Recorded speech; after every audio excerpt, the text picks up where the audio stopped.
Pessoal, boa noite. É um prazer tê-los aqui nessa aula de árvores de decisão em Data Science. Agradeço o IPT aí pela oportunidade de a gente fazer essa aula. É muito legal também, eu não estou conseguindo ver todo mundo que está na sala, mas eu já vi muitos ex-alunos, até alguns que eu orientei, né? É um prazer aqui, e os que nunca tiveram aula comigo também, é sempre uma satisfação poder dar esses cursos, né? Principalmente porque a árvore de decisão é um assunto que eu gosto bastante, acho bastante bonito matematicamente, né? E a aplicação prática disso também é muito grande, tá? Então, sem mais delongas, vamos começar lá, vamos lá. Eu vou compartilhar a tela aqui. Quem tiver alguma dúvida pode entrar no ar e perguntar, tá? Pega no finzinho, a gente vai deixar depois do último slide eu vou responder a maioria das questões. Mas se tiver alguma coisa no meio que estiver enroscando, pode me parar, tá bom? Vamos lá. Então vamos lá. Então, o que a gente vai falar? Eu vou falar assim, o que são as árvores de decisão, as vantagens e desvantagens das árvores de decisão, como que é, em geral, são vários algoritmos que constroem árvores de decisão, como que é o jeito geral desses algoritmos, e como a gente obtém a relevância de features, que é uma coisa bacana de fazer com árvore de decisão, né? De features de qualquer problema, qualquer dataset, a gente pode usar a árvore de decisão para nos dizer quais são as features mais relevantes. É uma das maneiras de a gente obter relevância de features, tá? Depois a gente vai ver no finzinho que as árvores de decisão em conjunto, nos ensembles, que a gente fala, né? Com esses preditores, esses modelos que envolvem várias árvores, eles são muito poderosos. Eu vou falar um pouquinho do Random Forest e Gradient Boosting, passando um pouquinho do AdaBoost também. Tá certo? Então vamos lá. Bom, quem não me conhece, eu sou o Marcelo Rezende, eu sou da Linked, né? Eu trabalho desde os anos 80, muitos não tinham nascido ainda, com computação científica, tá? E na Linked, o que eu faço? Eu ministro cursos, tá? Muitos cursos pelo IPT também, tá certo? Pelo IPT. E também eu desenvolvo projetos em Data Science, tá? São as duas coisas que eu faço, ministrar cursos e desenvolver projetos e consultoria em Data Science. Bom, não se esqueçam agora, como toda aula aberta tem uma propaganda, né? Dia 1º de março a gente vai começar uma turma nova de Data Science online, tá? Esse curso é um curso, já teve várias turmas, é um curso muito bacana, que a gente passa, vocês podem depois entrar nesse endereço Sapiens e PTBR, e vocês olharem quais são os tópicos, vocês dão uma passada muito boa na área de Machine Learning, com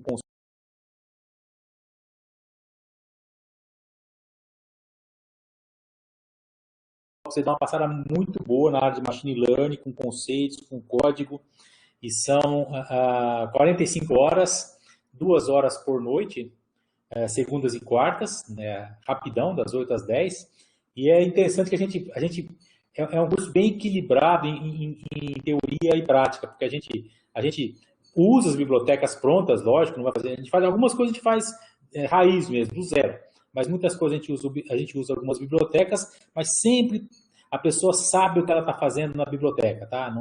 Não é às cegas lá, dando o famoso ponto fit, ponto predict, não é assim que a gente faz, não. É um curso que as pessoas saem com bastante conteúdo e também a gente dá uma revisão de Python, de Pandas e de álgebra linear, cálculo, essas coisas que estão envolvidas em Data Science. Beleza? Vamos lá.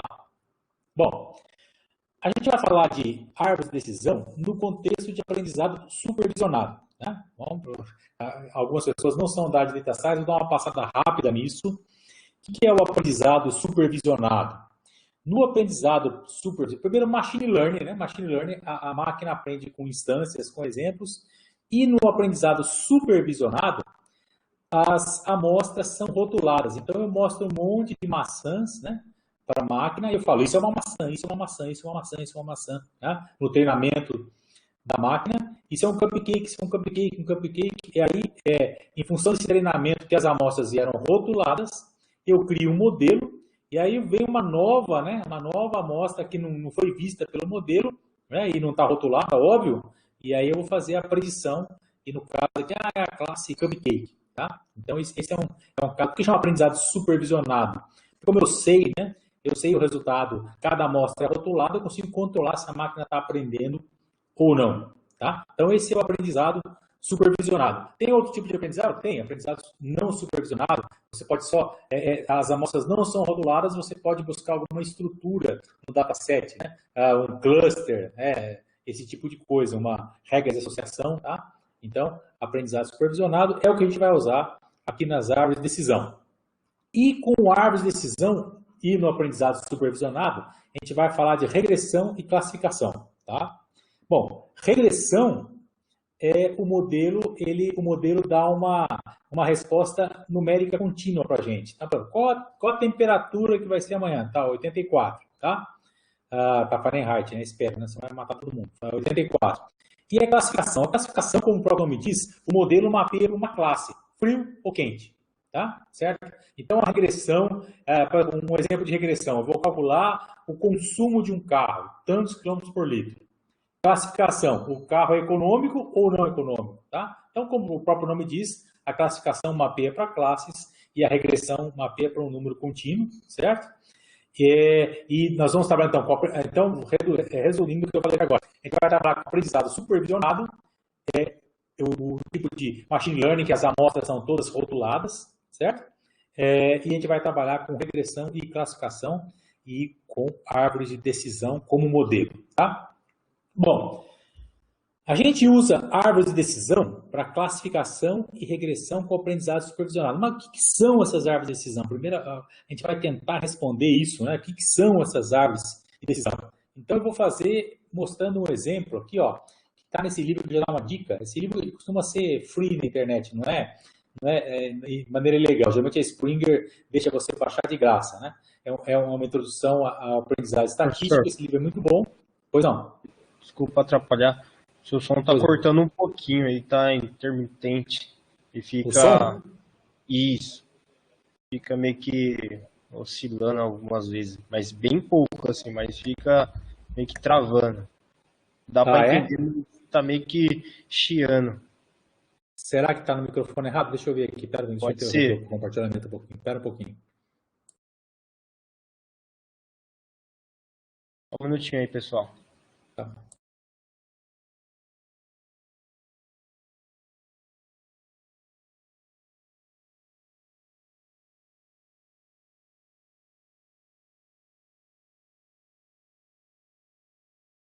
Maurício Rodrigues disse que seu áudio não está supervisionado.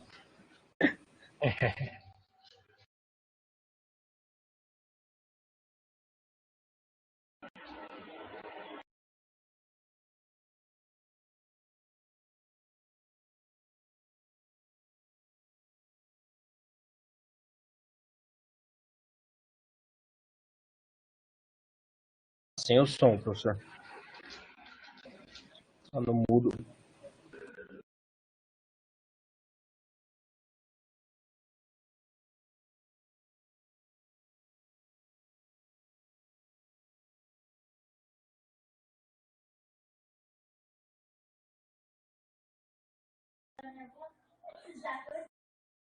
Agora sim.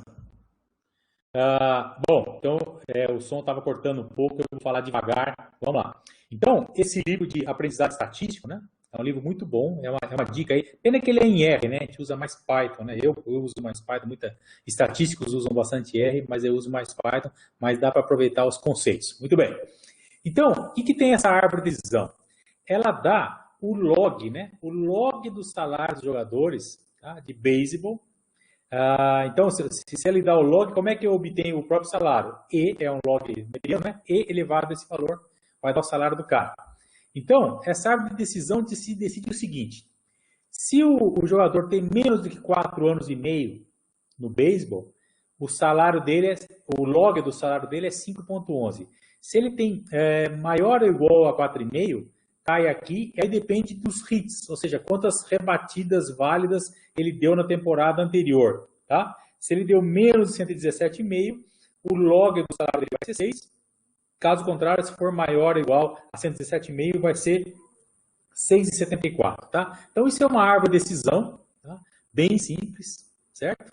E a gente vai tentar entender como é que foi construído isso aí antes de dar uma definição de árvore de decisão. Vamos lá.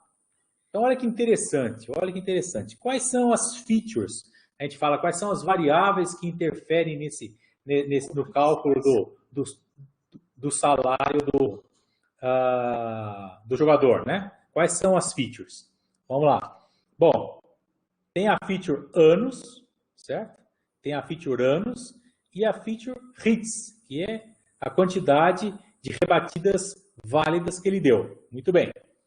Então, percebam bem, esses pontinhos aqui são instâncias, ou seja, jogadores que estão a essa quantidade de anos e essa quantidade de hits aqui no Y, né? Em X no anos, em anos e hits no Y, tá?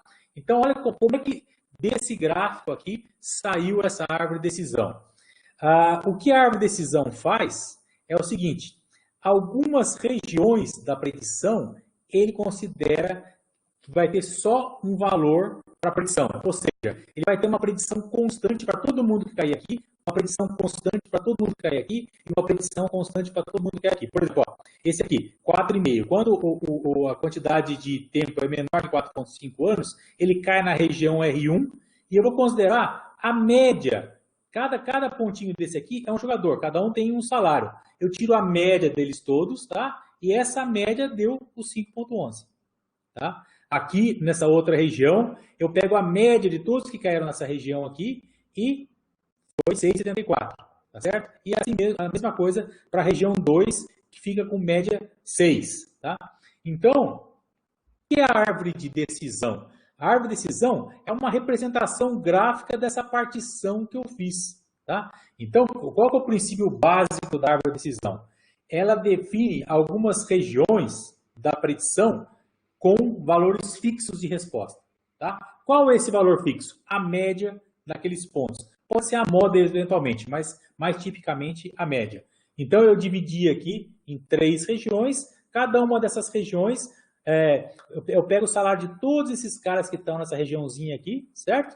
E tiro a média, vai ser o valor fixo aqui, 6,74. Pego todos os jogadores, todos esses pontinhos, tiro a média do salário deles, que no caso vai ser o log do salário, né? E vai dar a média, vai dar 6. E aqui, 5,11. O que é a árvore de decisão? A árvore de decisão é uma representação gráfica disso aí, tá? Uma representação simplificada disso aí que a gente entende facilmente, tá? Então, essa que é a ideia da árvore de decisão. Aí vocês poderiam perguntar, mas como que ele escolheu exatamente 4,5 aqui e 117,5? Coming soon. Ainda veremos isso hoje, tá? Então, vamos lá. Então, nós estamos tentando definir a árvore de decisão, né? Então, a primeira tentativa. Então, árvores de decisão são uma representação gráfica de modelos de classificações ou regressões que se baseiam na partição do espaço preditor em regiões de predição constante. Chique isso, né? Mas é exatamente isso. Eu fiz uma partição do espaço preditor, não tem intersecção, né? Cada uma é uma área única e para cada área eu tiro a média dos valores lá e essa vai ser a predição para quem cair naquela área. Quando, assim, entrou um jogador novo, tá? Entrou um jogador novo. Ele caiu aqui pela quantidade de anos e hits caiu nessa região R3, ele vai ter o mesmo salário de todos, que vai ser a minha predição. A minha predição vai ser log, né? O log do salário dele vai ser 6,74, tá? Então, com isso, nas novas predições, eu vou considerar constante o salário aqui, aqui e aqui nas 3 regiões, tá? Bom, então, a primeira tentativa é essa. A segunda tentativa, né, é uma tentativa mais simplesinha, assim, ó, vamos lá. Então, árvores de decisão são modelos que geram resultado com base em um conjunto de perguntas simples. No fundo é isso mesmo, ele faz algumas perguntas, né? A pessoa sei lá, tá magrinha, tá em forma, né? Ela tem menos que 30 anos? Sim. Come um monte de pizza? Não. Então ela tá magrinha, tá? Tem mais de 30, maior ou igual? Faz exercício de manhã? Não. Então não tá em forma. Então essa é uma característica da árvore de decisão. Modelos que geram resultado com base em um conjunto de perguntas simples, tá? O que eu tenho numa árvore de decisão? Numa árvore de decisão eu tenho um nó raiz, certo? Vejam que a árvore está de ponta cabeça, né? Que as folhas estão para baixo da raiz dela, certo? Bom, então eu tenho o nó raiz, eu tenho os splits, né? São essas divisões que eu vou fazendo. Tipicamente, é mais comum de ter árvore de decisão binária, tá? Quer dizer, no split eu gero 2 nós aqui, tá? Isso aqui é considerado uma sub-árvore ou um branch, tá? E esse aqui é um nó folha ou um nó terminal, tá? Que é onde chega a resposta, se eu tiver numa classificação ou numa regressão, é onde vai ter as respostas, né? Nos nós terminais. Nó de decisão que vai ser dividido e o nó raiz é onde começa tudo aí, tá certo? E a gente vai fazendo splits, tá? Esses são os elementos básicos de uma árvore de decisão, tá? Vamos lá. Bom, quais são as vantagens se vocês querem usar um modelo baseado em árvores de decisão? A primeira grande vantagem de uma árvore de decisão é uma coisa que hoje faz, assim, é muito importante, muito relevante hoje, é a explicabilidade do modelo, tá? Imagina o seguinte, você vai pedir crédito no banco, tá? E ele tem um modelo que é uma rede neural. Ele pega os seus dados e fala, ó, não vou te dar crédito. Você fala, por que você não vai me dar crédito? Não sei, a rede neural, ela só falou que não é para te dar crédito, mas eu não sei por quê, porque é uma caixa preta, tá? Então, tipicamente, a explicabilidade de uma rede neural é ruim. A explicabilidade, o pessoal de banco adora uma árvore de decisão, porque a explicabilidade é total. Eu posso falar assim, ó, não vou te dar o crédito pela idade, salário, sei lá, se você já pegou outros empréstimos, eu consigo, percorrendo, a árvore de decisão é totalmente explicável. Mesmo as pessoas que não são da área, elas entendem porque foi dado ou não foi dado o crédito, tá? E quando você cria uma árvore de decisão, as pessoas que usam esse modelo, elas começam a entender mais o próprio modelo, tá certo? Porque eles percebem quais são as coisas que influenciam nas respostas, tá? Essa é uma das vantagens. Outra vantagem, não é necessário ajustar escalas de features. Às vezes nós temos uma feature, por exemplo, que é o salário da pessoa em centavos. Então vai ser um número muito grande e a outra feature, sei lá, é a altura da pessoa, 1,70 m. Então eu tenho duas features com ordens de grandeza diferentes. Isso costuma ser um problema que me leva a fazer um ajuste de escala, tal. As árvores de decisão não têm esse problema. Elas trabalham bem tanto com dados numéricos, por exemplo, sei lá, a minha altura, como categóricos, sexo, cidade que a pessoa mora, tá certo? Então, a árvore de decisão trabalha bem com ambos. Quais são as desvantagens das árvores de decisão? Elas têm tendência para overfitting. Para quem não é da área, eu vou explicar assim, de uma maneira bem simples, o que é o overfitting.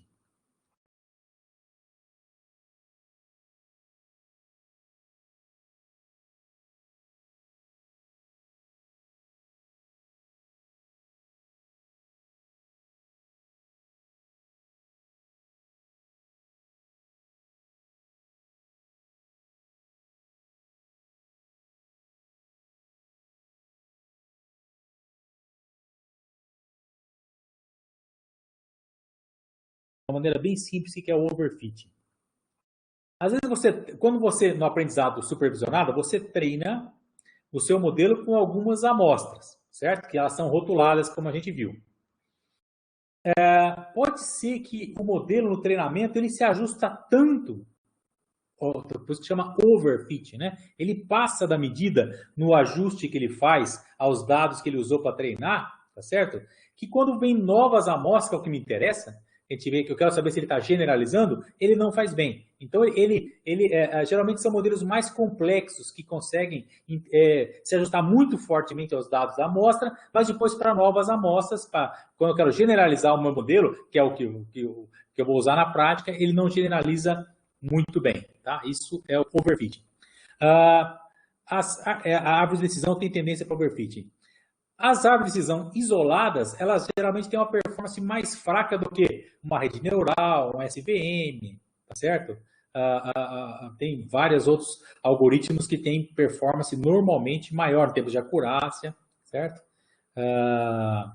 Em termos de erro médio quadrático também. Então, as árvores, elas não têm assim, um desempenho muito bom, isoladas. A gente vai falar mais disso mais para frente. E quando as bases são desbalanceadas, a maioria dos modelos tem problema, certo? Mas as árvores de decisão, particularmente, elas sofrem bastante. O que é uma base desbalanceada? Por exemplo, eu quero construir uma árvore de decisão que vai dizer se a pessoa tem a doença ou não. Só que nas minhas amostras eu tenho 3 pessoas com a doença e 700 mil sem a doença. Então, é uma base muito desbalanceada e a árvore de decisão, ela tem muitos problemas, ela pega um viés, né? Pega um bias, ela pega um viés e ela acaba não trabalhando bem com essas bases desbalanceadas. Muito bem. Como são os algoritmos para construir árvores de decisão? Eu vou começar falando de classificação, tá? Depois a gente vai falar de regressão. A gente tem vários algoritmos, o ID3, o CART é Classification and Regression Trees, né? Eles têm o ID3, por exemplo, só trabalha com dados categóricos, né? O CART já trabalha com ambos, tá? A implementação que a gente usa no sklearn do Python é um CART melhorado, tá? Tem o C4.5, também o C5, são algumas evoluções aí. Bom, mas a ideia geral que eu quero passar para vocês, a ideia geral é a mesma para esses algoritmos que constroem árvores de decisão. Vamos ver como é que é isso primeiro para classificação, certo? Vamos lá. Então, qual que é a ideia geral de um algoritmo para você montar uma árvore de decisão para classificação? Olha que legal. Aqui seria o nó raiz, tá certo? Seria um nó raiz aqui. Tem todas as amostras. Eu quero classificar entre a vermelha e a amarela. Se não for amarela, me perdoa que eu sou daltônico, tá? Mas eu vou achar que é amarela. Bom, então eu tenho a vermelha e a amarela. Eu quero classificar. O que classificar? Eu quero chegar num nó puro, assim, ó. Por exemplo, esse nó aqui só tem amarelas. Tá? Aí eu classifiquei. Eu defino um split, certo? Uma divisão que vai deixando cada vez mais puros os nós.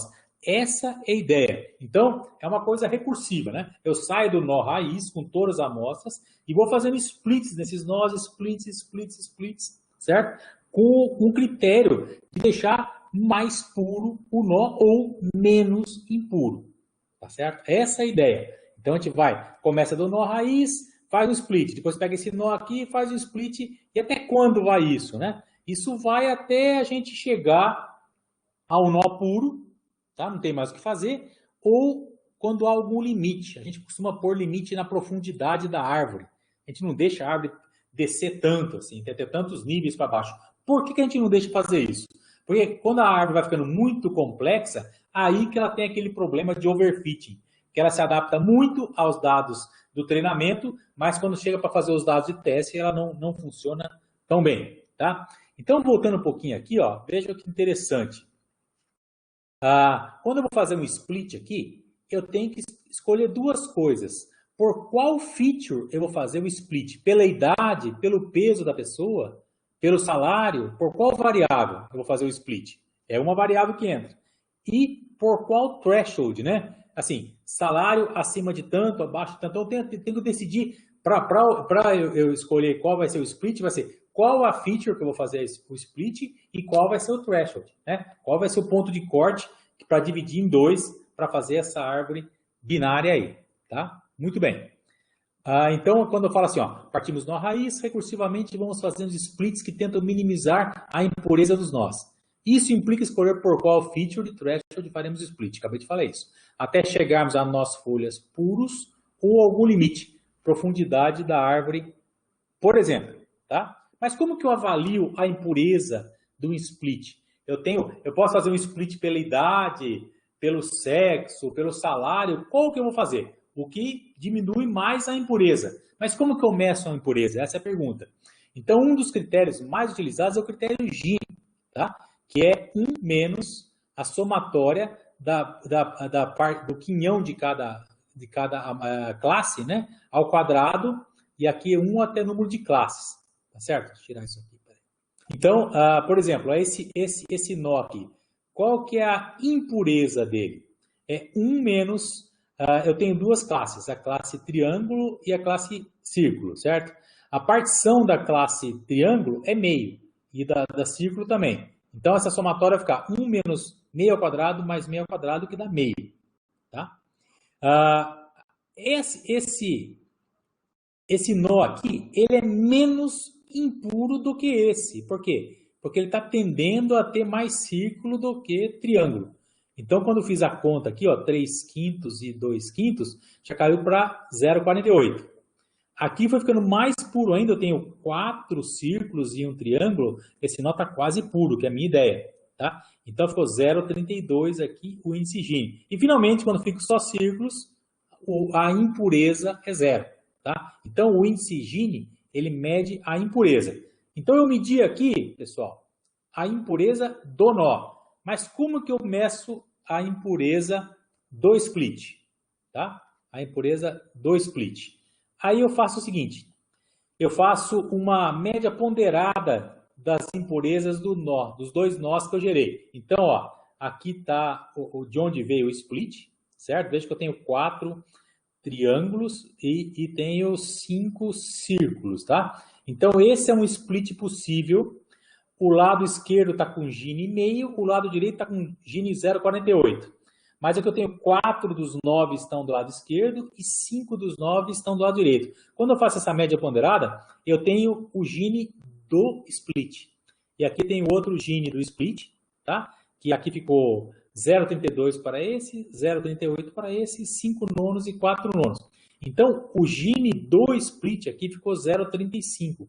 Ou seja, esse split aqui, ele reduziu mais a impureza do que esse. Então, na construção da árvore, se eu tivesse que optar entre esses dois, esse aqui poderia ser por uma feature ou por outra, eu optaria por esse split 2 aqui, certo? Porque ele reduziu mais a impureza. Tá? Legal, né? Essa é a ideia de como então você sai do nó raiz, faz um split, tentando reduzir a impureza, vai em cada nó tentando reduzir a impureza, até um ponto que você chega só a nós puros, ou você estoura algum limite aí, tá certo? Muito bem, isso para classificação, tá? Bom, vamos ver um exemplo aqui de código agora já, tá? Então, tem um dataset hiper famoso das flores íris, aí tem 3 classes, íris setosa, virgínica e versicolor. Eu tenho 50 amostras de cada classe, certo? E as features são a largura e o comprimento das pétalas e sépalas. Não pergunto o que são sépalas, que eu fui um péssimo aluno de biologia, mas deve ser alguma coisa lá, né, do caule. Não vou falar que eu não sei. Muito bem. E eu vou limitar essa árvore a profundidade 3. Tá? Quando eu fiz isso, eu rodei, vou mostrar o código daqui a pouco, ele me gerou essa árvore.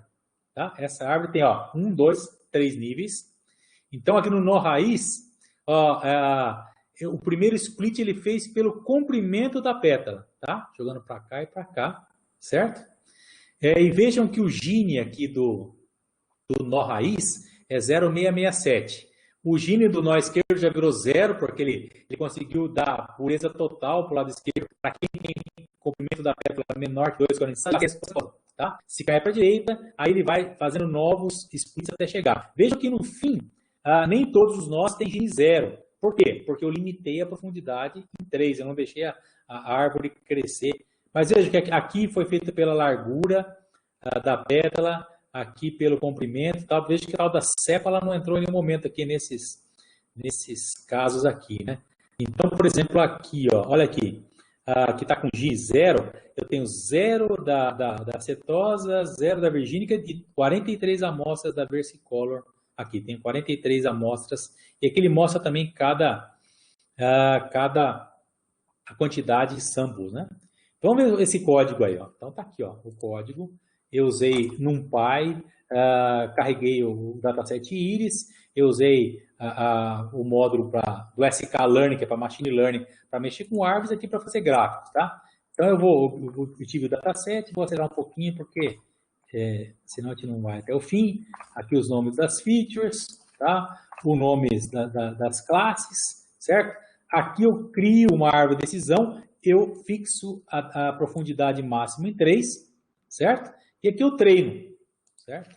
Eu treinei a minha árvore de decisão. E finalmente eu crio aquela arvorezinha que a gente viu lá no slide, tá? Então isso é bacana da gente ver como foi criada essa árvore de decisão. Bom, aí vem a pergunta, e na regressão? Porque na classificação, o critério para eu construir a árvore é eu ir fazendo splits que vão diminuindo a impureza, certo?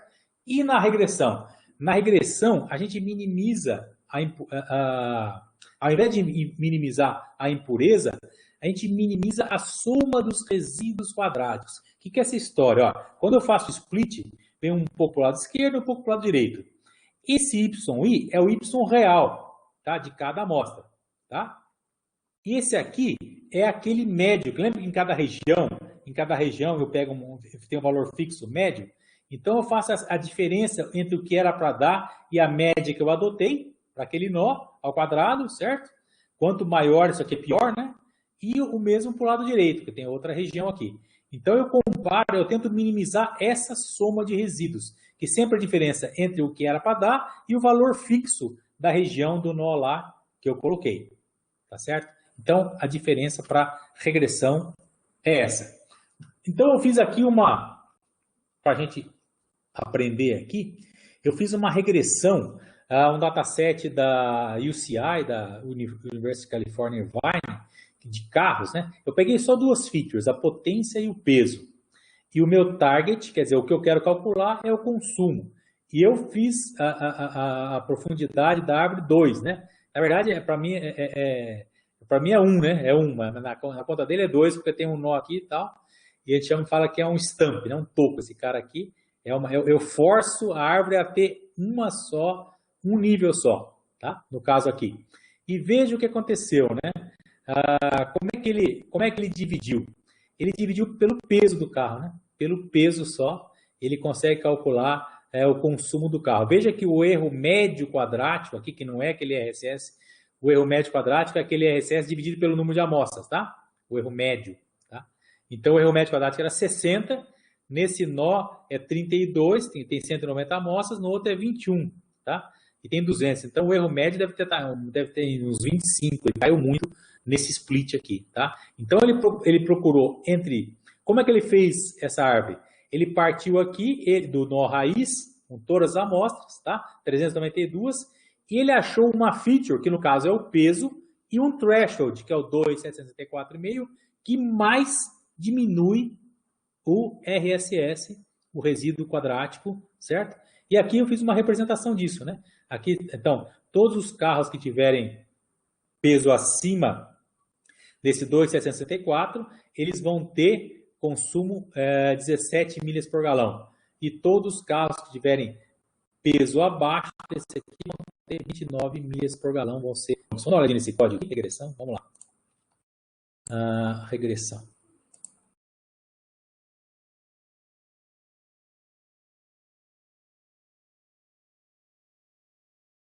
Então, a mesma coisa, tá? Importei o mean square de erro aqui.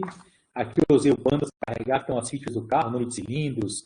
Aqui a gente chama de centímetros cúbicos, né? O tamanho.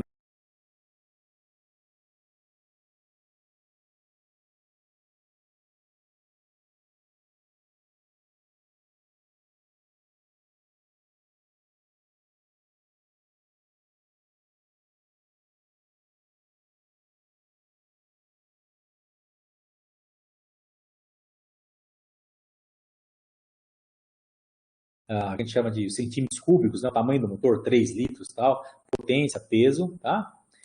E aí aqui eu tirei para o target, que é o Y, que é o milhas por galão, tá? Eu dropei aqui o nome, que o nome não vai entrar na minha árvore, né? Tá certo? Aí, o que eu fiz? Certo? O que eu fiz aqui? Eu fiz eu peguei o X, peguei aqui desse data frame, tá? Eu criei a árvore de decisão, tá?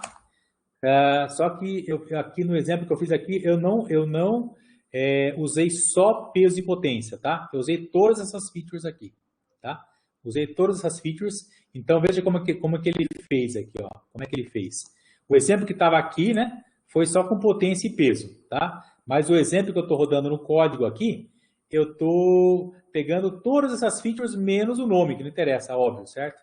Então, olha que interessante. Eu coloquei o máximo em 3, profundidade 3, tá? E olha como é que ele dividiu o carro. Primeiro, o número de cilindros, ó. A feature mais importante foi o número de cilindros. Se tem menos cilindros, costuma ser mais econômicos, como o V8, por exemplo. Depois, a potência. Depois, o ano do carro, né? O carro mais moderno costuma ser mais econômico. Então, ele chegou aqui, nessa árvore aqui. Muito legal, né? Muito legal.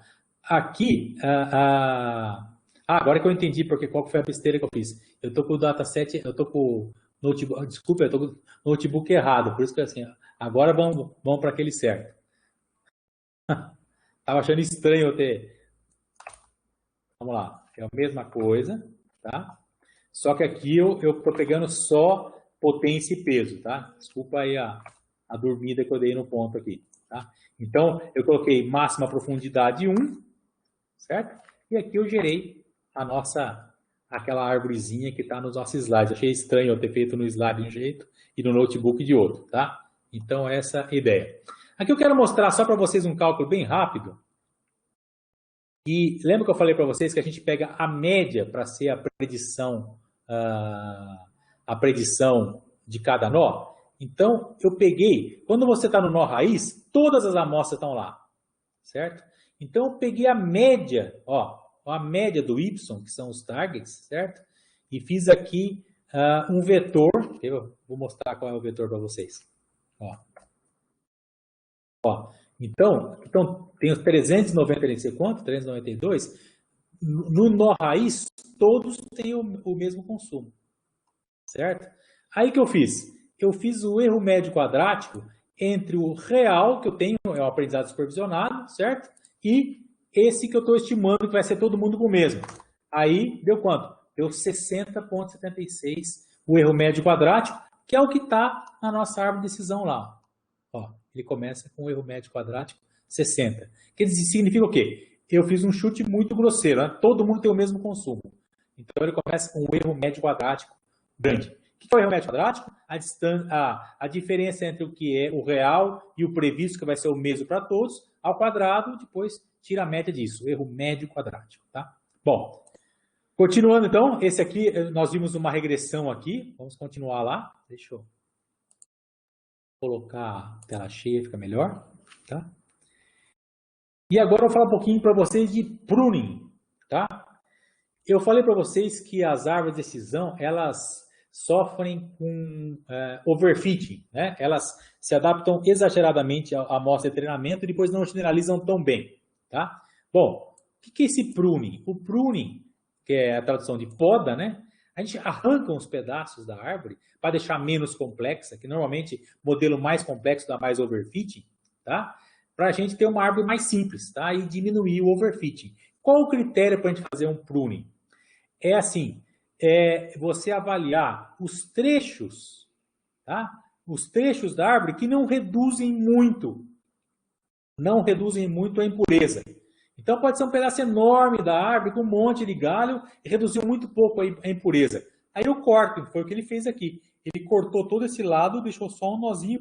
Se cair para o lado de cá, eu já não dou o financiamento para o cara. Tá certo? Essa é a ideia, tá certo? Então o pruning, em muitos algoritmos, ele é utilizado, é uma coisa que melhora muito o comportamento da árvore de decisão. Vamos lá. Bom, próximo tópico. Usando árvores de decisão para descobrir a relevância das features. Isso é uma coisa muito legal, gente. Porque é o seguinte, quando você, como data scientist, você recebe um dataset novo, por exemplo, você recebe features para saber se a pessoa vai pagar ou não. Você trabalha no banco, você quer avaliar se vai dar crédito ou não. Então tem o salário do cara, se o cara tem casa ou não, se ele tem carro, onde ele trabalha, se ele dá o cartão de crédito ok, tem um monte de feature, tá? E você quer saber, antes de você criar um modelo, você quer entender um pouco aquele problema, tá certo? E pode ser que você fale assim, eu quero usar menos features. Os caras criaram 3.000 features para você, tá? Então, não, eu quero usar menos features. Quais features eu vou usar? Eu vou usar as mais relevantes, tá? E a árvore de decisão quando você põe uma árvore de decisão, é muito legal para você decidir quais são as features mais importantes. Por quê? A árvore de decisão, ela sabe quais foram as features que mais ajudaram a reduzir a impureza no caso da classificação e mais ajudaram a diminuir o erro médio, o RSS, o resíduo ao quadrado no caso de regressão. E essas são as features mais importantes para você, tá? Então isso é uma coisa muito legal, certo? A gente vai olhar aquele notebook, né, que eu abri antes, não era para ter aberto aquela hora. Vamos lá, deixa eu abrir lá o outro notebook, que é o relevância. Então, eu peguei aqui todas as features, né, cilindros, cilindrada, potência, tal, e fiz a árvore de decisão. Aí a árvore de decisão, ó, quem é a feature mais importante? O número de cilindros, porque no primeiro split já tem a feature mais importante. Mas ele mostra para mim, olha, eu tenho aqui no sklearn, eu peço a importância das features. Olha, clf.feature importance. Então, para cada uma das features, ele coloca. A primeira, o número de cilindros tem 70% aí, né, de todas as features de importância. Então, eu fiz uma brincadeirinha aqui, tal, só para ficar mais bonitinha a apresentação. Então, ficou aqui as features mais importantes. Número de cilindros, a potência e o ano. Tá? Para essa árvore, não importou nada, assim, a cilindrada, o peso, a aceleração e a origem. Tá? Vamos colocar uma profundidade maior para essa árvore aqui. Vamos ver se isso vai mudar. Ó. Tá? Vou fazer essa árvore aqui, tá? Com profundidade 8. Vai ficar uma árvore bem mais complexa, né? Vamos lá. Pessoal, tem uma notícia triste para vocês. Vai passar um pouquinho de 8h45. Quem precisar sair, não tem problema aí. Ó. Então, olha como ficou uma árvore mais complexa. E agora eu vou pegar a importância das features. Aí todas começam a ter alguma importância. Certo? Nós vamos rodar isso aqui. Pá, rodar. Ordenar a relevância. E continua. Cilindros, tal, peso. Já entrou o peso um pouquinho. Tal, todos começam a ter uma importância, mas, obviamente, menor. Então, isso é muito bacana para conhecer o problema, tá? Muito bem.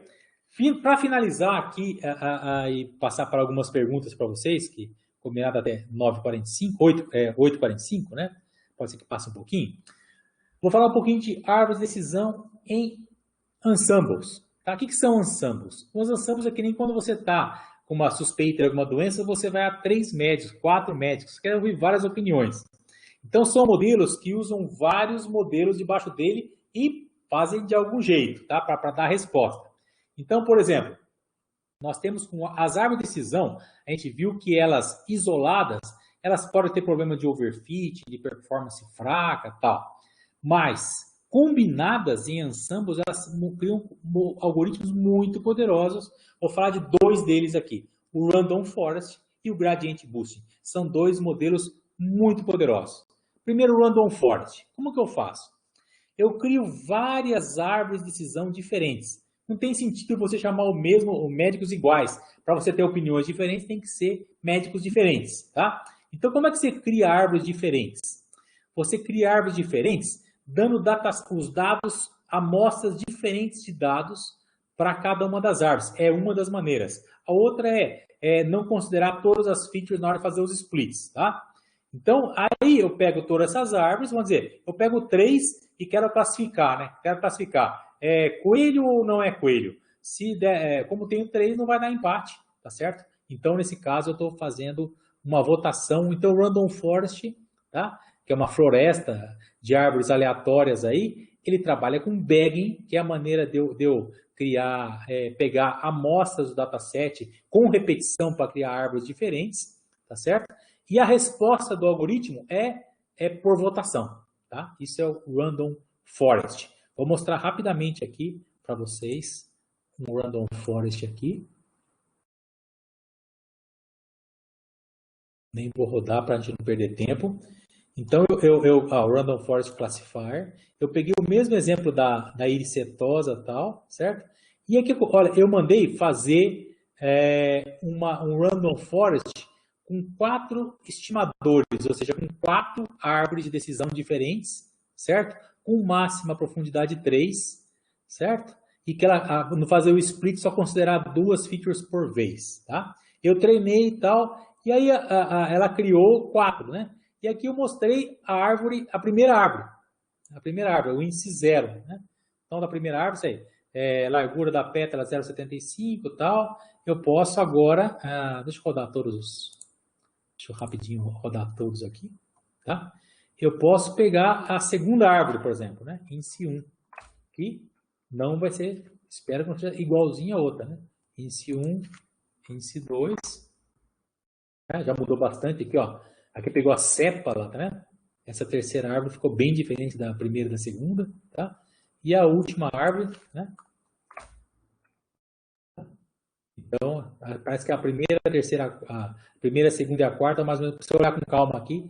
Mas isso é o Random Forest. Ele cria N árvores diferentes e o resultado é por votação. Tá certo? Esse é o Random Forest. Aqui está como que ele faz o tal do bag, né? Ele pega amostras diferentes para criar cada preditor, depois treina, cada árvore é treinada com um conjunto de dados diferente, feito por reposição. Para finalizar mesmo, certo? Um algoritmo muito poderoso, que é o Gradient Boosting, tá? Com o Random Forest, eu crio árvores diferentes, certo? Eu crio árvores diferentes e eu tiro a média do resultado. A gente fala que é um average, tá? O Gradient Boosting é diferente, olha que legal. Eu crio o primeiro preditor e, quer dizer, o Random Forest eu posso criar em paralelo às árvores. O Gradient Boosting não, as árvores são feitas sequencialmente. Como? Eu crio a primeira, aí a segunda, eu já sei o erro que teve a primeira, tá? A segunda é feita de maneira a diminuir o erro do modelo, tá? Veja que o erro vai baixando aqui. Eu chamo Gradient Boosting porque eu uso aquele algoritmo Gradient Descent para descobrir qual deve ser essa árvore que somada à primeira vai diminuir o erro. Daí eu tenho duas árvores. Aí eu calculo o erro, crio uma nova árvore, a gente fala que é um modelo aditivo, né? Vai jogando novas árvores aqui. E o meu modelo vai ser, eu vou adicionando novas árvores, tentando minimizar, diminuir o erro a cada vez, tá certo? Então, no Gradient Boosting eu saio de uma árvore e vou criando novas em seguida, vão corrigindo o erro. No Random Forest, eu crio N árvores e tiro a média delas. Percebam que em ambos os casos eu usei ensembles. Ensembles são modelos que usam vários preditores, que são árvores. Então, tanto o Gradient Boosting quanto o Random Forest, também eu tenho o ADA Boosting, que é um pouquinho diferente do Gradient Boosting, que usa foi o primeiro Boosting, né? Eles são ensembles de árvore de decisão. Qual que é a mensagem que está nisso aí? Então, a árvore de decisão sozinha, ela não costuma ter um modelo, não costuma ser algo tão poderoso assim, tá? Mas os modelos que usam combinações de árvore de decisão são muito poderosos. Tá certo, pessoal? Então, para fechar, a gente viu o que é uma árvore de decisão, quais são as vantagens e desvantagens, como que eu construo uma árvore de decisão para regressão e para classificação, tá? Uma coisa legal que a gente pode fazer com a árvore de decisão é conhecer o nosso dataset, procurando a relevância das features, e finalmente a gente viu dois modelos que usam árvores de decisão em suas composições, tá certo? Eu vou deixar o material depois, a gente vai mandar um e-mail para todo mundo depois com um link para baixar todo o material, com os códigos, tudo para vocês, tá certo? Então, a partir de agora, certo? A partir de agora, eu começo a responder perguntas.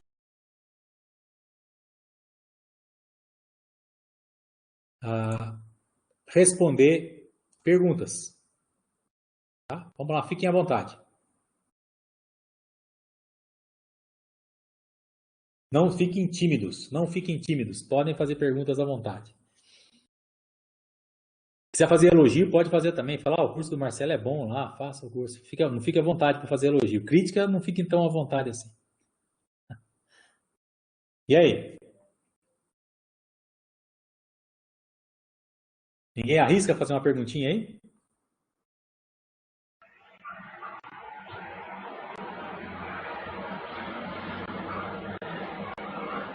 Fala, Fábio.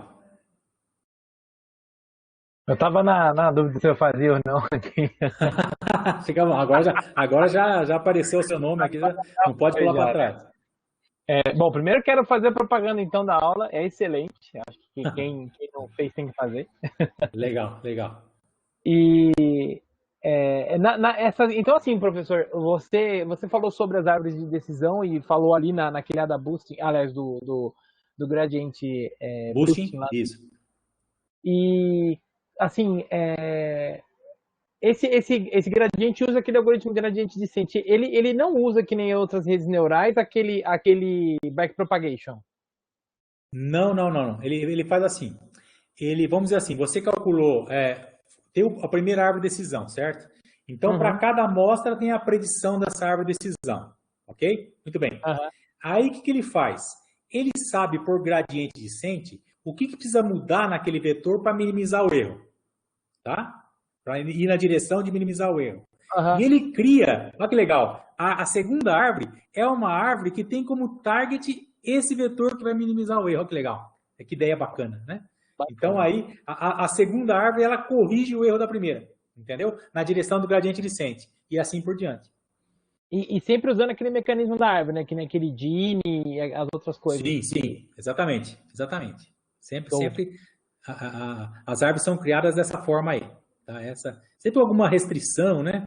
Porque você pode deixar a árvore muito grande, que dá overfit e tal, mas a regra em geral é aquele processo. É bacana. Ou reduzir o Gini quando é classificação, ou reduzir o RSS, que é o resíduo quadrático lá, quando é regressão. Maravilha. E ela é boa, Marcela, desculpa, é que eu tô tomando muito tempo aí. Não, fica à vontade. Mas ela é boa para trabalhar com muitas features? Sim, isso não é problema, tá? Inclusive, ela sabe que a árvore de decisão, ela não tem problema, não precisa fazer standardization, esse tipo de coisa, né? Mas como assim? Para você usar, eu não uso árvore de decisão isolada, tá? Eu só uso a árvore de decisão isolada para fazer relevância de features, para descobrir quais são as features importantes, tá? Ou tem outra coisa que eu uso também a árvore de decisão. Como eu sei que a árvore de decisão não costuma não ser um modelo muito poderoso, eu uso a árvore de decisão para falar assim, ó, esse aqui é o meu basal, o meu modelo não pode ser pior que isso aqui, entendeu? Eu tenho que melhorar isso aqui. Eu uso para isso também. Mas eu uso indiretamente porque eu uso muito Random Forest, Gradient Boosting, Adaboost, são 3 modelos que eu uso bastante. Magnífico. Então, para fazer diagnósticos assim, seria uma boa ideia, né, professor? Sim. Para você conhecer o dataset é muito legal fazer aquela relevância de features, é muito legal. Obrigado, Marcelo. Opa, à vontade. Legal. Obrigado pela pergunta. Ô, professor, é o Aloysio, tudo bem? Fala, Aloysio. Tudo bom. Professor, então, a árvore de decisão, eu estava entendendo que ela seria um auxiliar para te trazer respostas binárias, sim ou não. Então, o senhor usa ela diferente disso? Não, eu posso ter uma árvore de decisão só categórica, tá? Assim, eu posso ter um classificador binário, certo? Eu posso, assim, eu só quero saber se o cara está doente ou não, ok? Isso pode ser, é um classificador binário, tá? O exemplo que eu usei não era binário, que tinha 3 classes de flores, né? Tinha 3 classes de flores. E na regressão, ou posso usar para uma regressão, para prever qual é a temperatura na Suécia o ano que vem. Aí sai um número, tá? Ele pode ser usado para regressão também, não é só para classificação. Ah, tá, beleza. Entendi. Valeu, obrigado. Falou. Professor Marcelo, pessoal. Oi, pois não. Parabéns aí pelo webinar ali, muito interessante, muito produtivo aí sua palestra. Obrigado. Muito obrigado aí pela oportunidade de participação. Eu tenho uma dúvida em relação, por exemplo, a essas features, quando elas estão muito iterativas, né? Quando elas dependem uma da outra, por exemplo, você tem uma não linearidade. Quando você tem uma certa independência dessas features, beleza, né? Você tem uma generalização maior, né? Quando você tem mais uma correlação, quando elas estão, de certa forma, correlacionadas, eu acredito que você tem a maior dificuldade em tomar de decisão, né?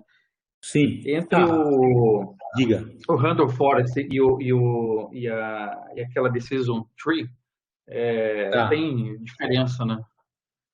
Olha, o Random Forest, a ideia dele é o seguinte: quando você tem problema de overfitting, quando você muda a base de treinamento, o resultado muda muito, tá? Tem muita variância, tá? Então, qual que é a ideia do Random Forest? É fazer muitas árvores diferentes, cada uma vai dar um resultado, mas quando eu tirar a média deles, o resultado vai ser bom. Essa que é a ideia. É perguntar para 700 médicos qual a doença que você tem, entendeu? Você pergunta para 700 e chega à conclusão. Então, normalmente cada médico fez uma faculdade, tem uma variância e tal, mas vai dar um resultado bom. Então, a ideia do Random Forest é diminuir a variância, que é uma das consequências do overfitting, tá?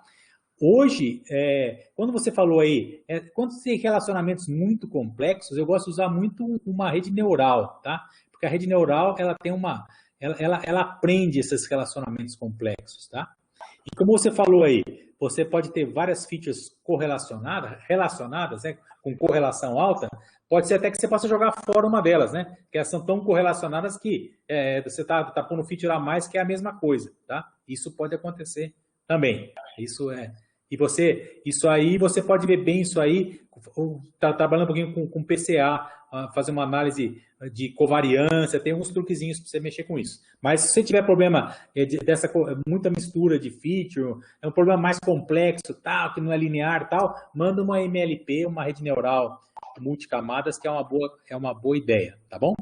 Joia. E aí outra dúvida é, por exemplo, ali no random state, eu posso colocar none, né? E posso colocar outros valores, né? Como 0, 51, que nem você colocou ali.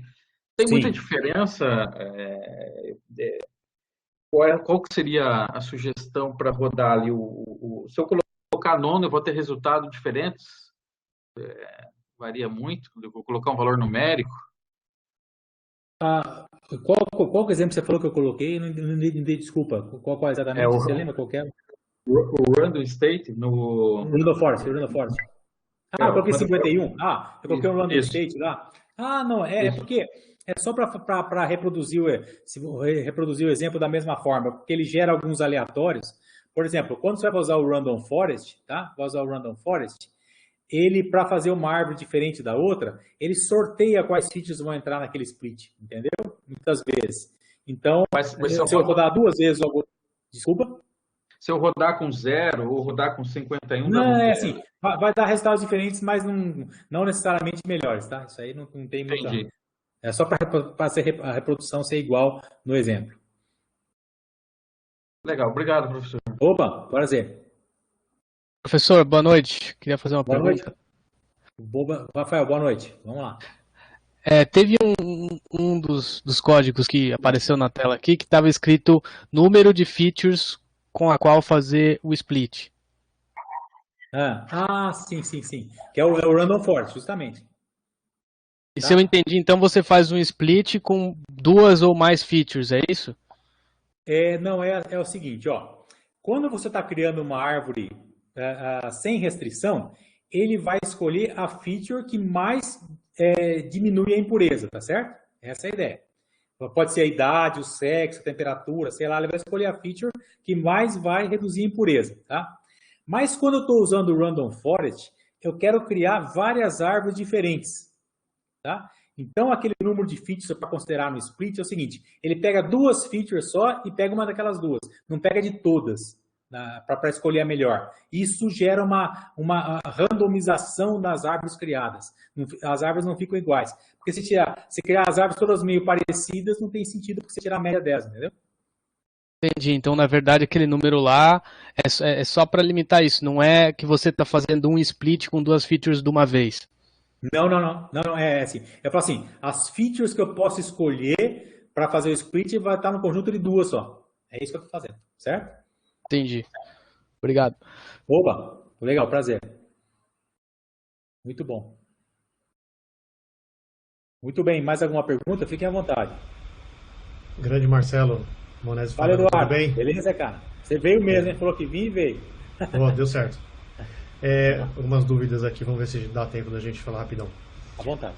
Você comentou dos dados serem desbalanceados, né? Sim. E isso é uma desvantagem para a árvore. Eu ia te perguntar também assim, se o N for pequeno, é uma desvantagem para a árvore também?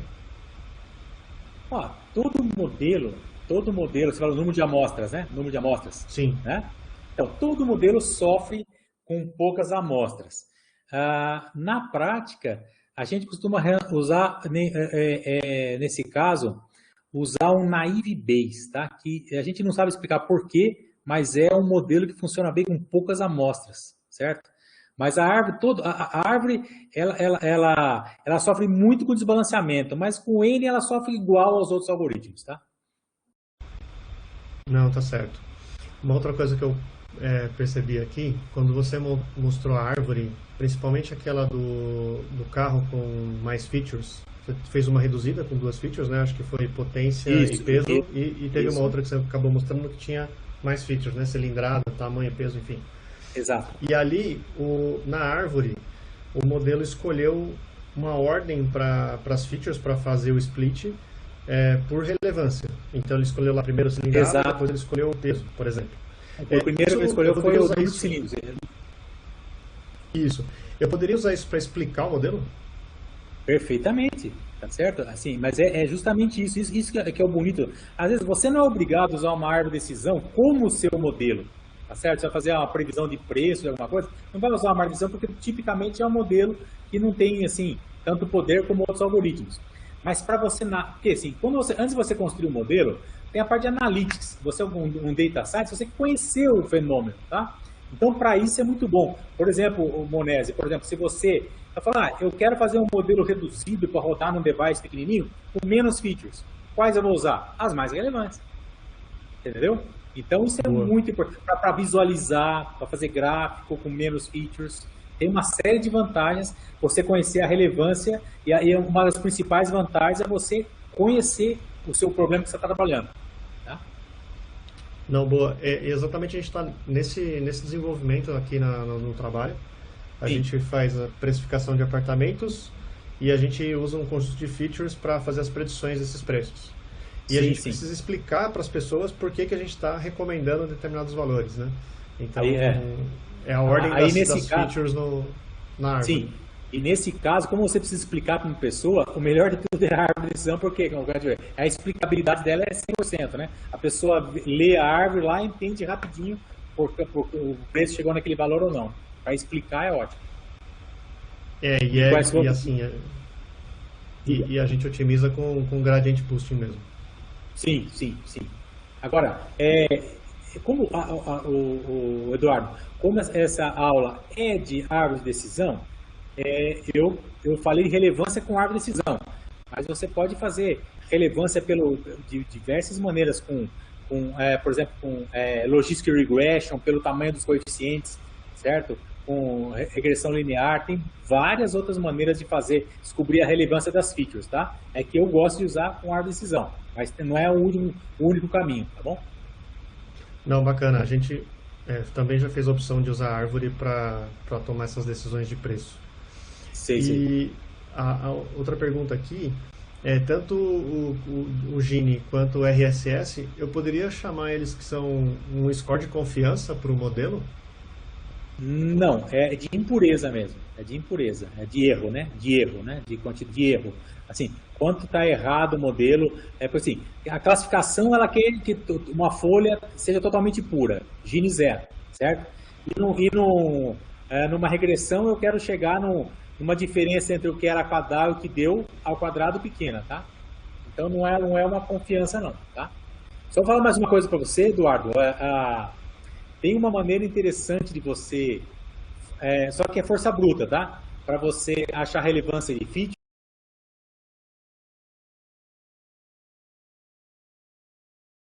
Tá? Para você achar relevância de features, você faz todas as combinações possíveis de feature e vai vendo o erro no teste, tá?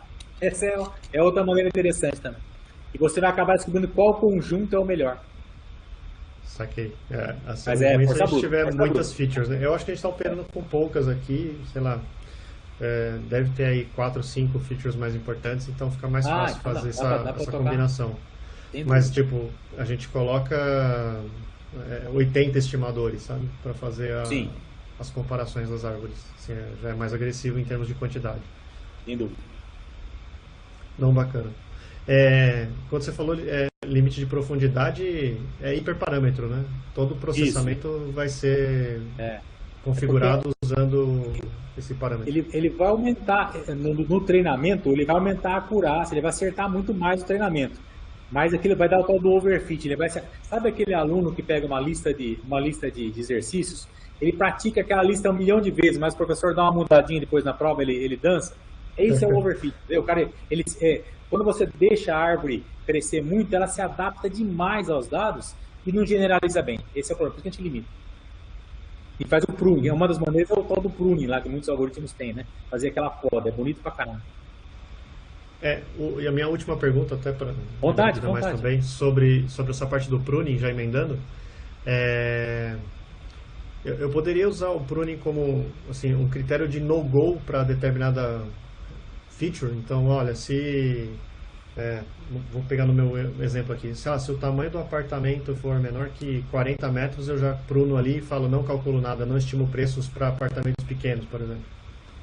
Ou então, o valor é tanto, certo? O bairro é Paraíso e tal, o valor é tanto, acabou, certo?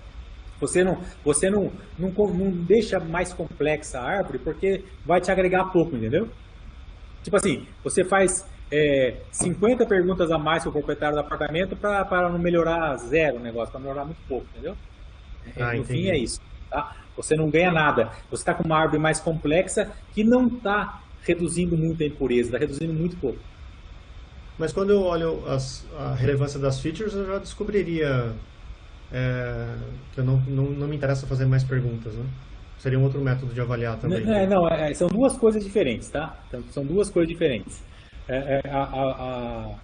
A relevância das features, você vai fazendo os splits e tal, mas pode ser que um lado do split, que foi feito com uma feature importante, não seja relevante.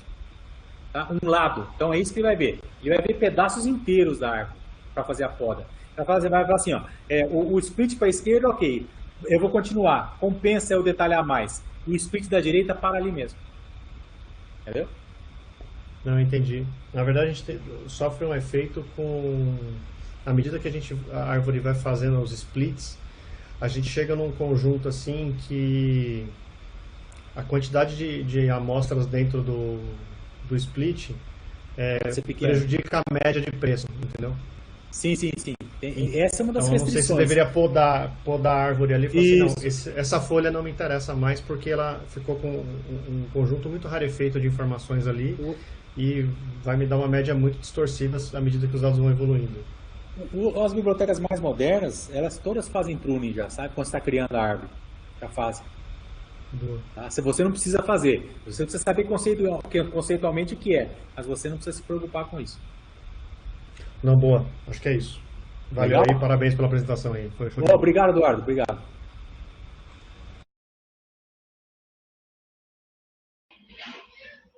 Professor, uma última pergunta, hein? À vontade. Para não encher o saco. Não, tranquilo. Vamos lá. Se eu for fazer uma seleção de features, indicação, assim, é uma pergunta bem boba mesmo, assim. Você usaria PCA ou árvore de decisão? O Random Forest, né?